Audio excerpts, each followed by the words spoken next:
everyone. So I figured it was getting about the time that I should start doing my garden videos here. Um, this is a little greenhouse. I just got this about 2 weeks ago from Lowe's. It was around $30. I absolutely love it. I'm not able to leave the plants in it at night yet because the temperatures are still very cold here in Maine. But it has done great things for the plants that I'm starting early, just putting them in here during the daytime.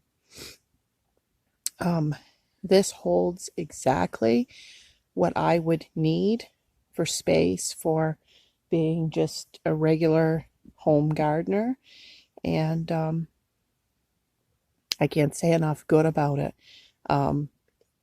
It just locks together. It doesn't require any tools or anything to put together.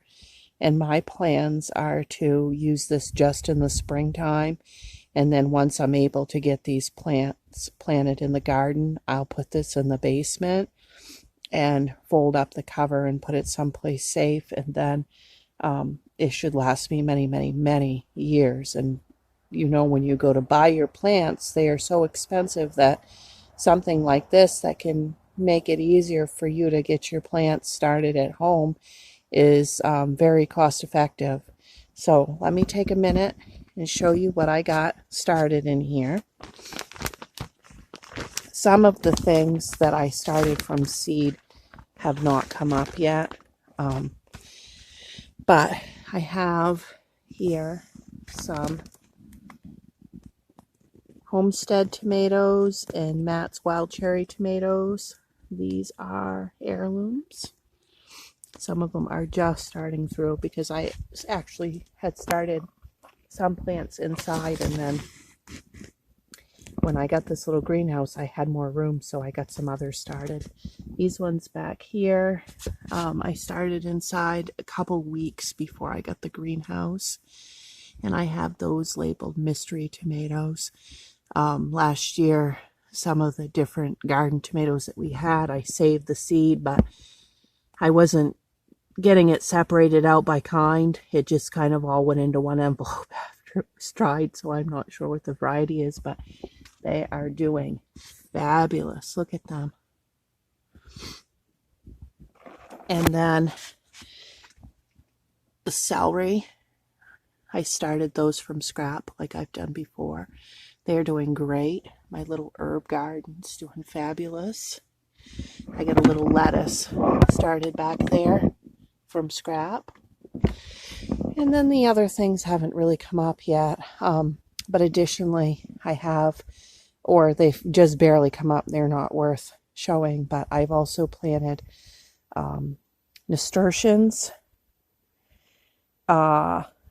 Susie orange, which is also known as the climbing black-eyed Susan, English lavender, coneflower, forget-me-not. These were the flower rockets from the Dollar Tree. That's the zinnia mix, and they're just starting to come through. And then I did the summer bouquet mix, and they're just starting to come through. And then I've also done my usual pansies, marigolds. I'm trying to start an apple tree from a seed from a neighbor's apple tree. Green peppers, things like that. Oh, speaking of green peppers, I'm going to take a minute and actually, I'll shut the camera off and then I'll bring you inside and show you my pepper plant. Okay, so what you're seeing here is my pepper plant from last year. And what I did was I brought it in at the end of the season and I just put it in a window.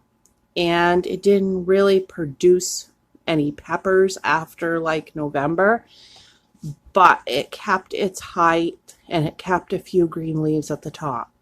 So then probably March, it started to sprout whole new stems and leaves.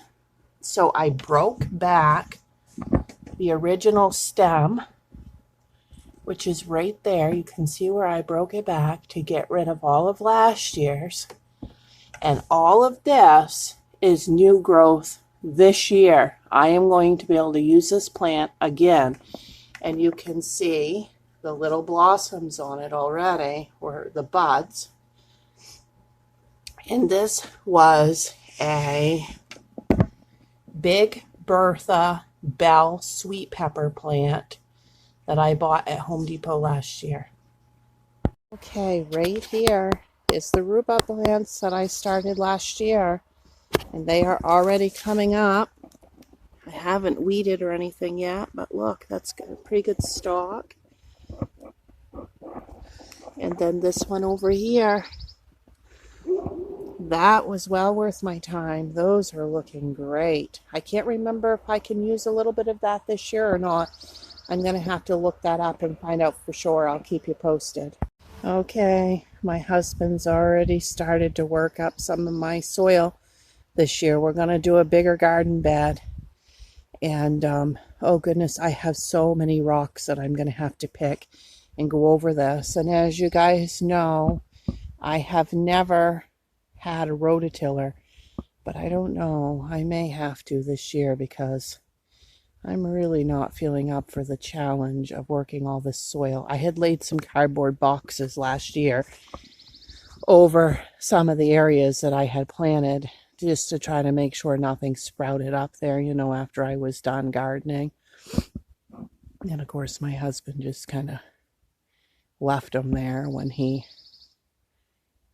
started turning this dirt over. So I've got an awful mess here to clean up. But we have actually doubled what we plan on using for the main garden area. So you guys can see I got a lot of work ahead of me. Let me give you the big picture here. What a mess. But stick with the channel and I'll show you how this develops throughout the year here. Okay, here's my lilies. They're coming up really nice. This is a load of horse manure that my son was able to get me from a friend last summer. And I just put it in this building with the door open to be able to compost down, to be able to mix into my soil this garden season. Example of what I do in the fall, I cover everything over with the cardboard like this. This raised bed is still covered over. I will take this cardboard off just a little bit before I'm ready to plant and work up the soil and then get the seed right in before there's any time for grass and weeds and stuff to start in those beds. I just hate that so bad when you leave it uncovered and then by the time it gets warm enough to plant, you've got weeds galore in there. So usually in the winter, I stop the composting because it's too hard to get out into the snow and every time you have peels and whatever to be able to go put it in your compost. But this winter I did something different, and this is one of my raised garden beds that's right off the side of the deck by my kitchen door. And normally this is where I grow my runner beans. So what I did was I dumped all of my peels and stuff in here throughout the winter, and I got to get this turned over and picked through. Anything that's not completely composted down, I can just move it with the wheelbarrow over into my compost pile, but a lot of it has broke down, which will give me some nice soil to work with. Here's my little Sloopy right there. She is right here. I usually don't get to get any footage of her, but she saw me out here and she's come over and here's her in action. Hey Sloopy, what are you doing? What are you doing? What are you doing? So if you hear that noise, that's Sloopy. Okay, my outdoor herb garden is in some bad shape. Look at the container. I could just take it and just rip chunks right off of it. It's just had it. I'm going to have to rip that all off and find something else to put around there. But there's my chives. They are just looking fabulous. And then I've got some sage coming up. And I don't see, here's the sage.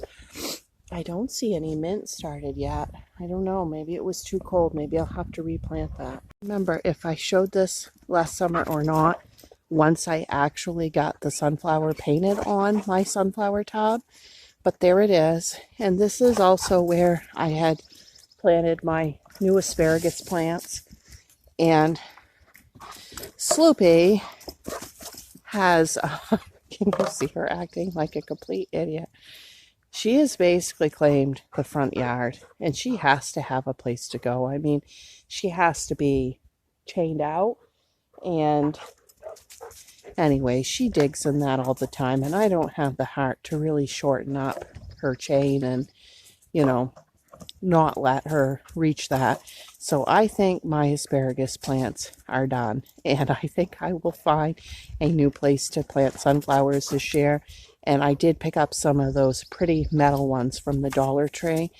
Actually, I'll show you those in a minute. And maybe I might just put some of those in there because she's all going to eat the metal. And, but anyways, I love the way that turned out. It turned out really super nice. And I clear coated it so that it would last. And maybe Sloopy will grow up and stop this digging in my gardens, but I don't know. She'll be 2 in August, so there's still hope. All right, I am going to get my Dollar Tree sunflowers, and I'll show you those in a minute. Example here, before I show you those metal sunflowers, I got to thinking I had showed you, you know, covering over a bed with a cardboard, but I didn't show you this time of year just what kind of mess can be growing in your raised bed before you're ready to plant if you don't. Now, here in Maine, I have about 4.5 to 5 weeks before I can actually plant. And look how much stuff is growing in this bed that I didn't cover over. And it's only going to get worse, and I'm going to have to keep that worked up. So I just thought I'd show you that. This is the point that my lilacs are at so far. They are getting there. Won't be too long. Okay, here are these gorgeous long metal sunflowers that the Dollar Tree had. These are huge and so beautiful. So that is going to be fabulous. That will stop Sloopy from completely destroying the front of the house. It'll give some color anyways. And then this welcome long one here. Well, all right. Thanks for watching. I know there wasn't a lot to show at this point, but I will be continuing to show you the updates, and like and subscribe. Bye.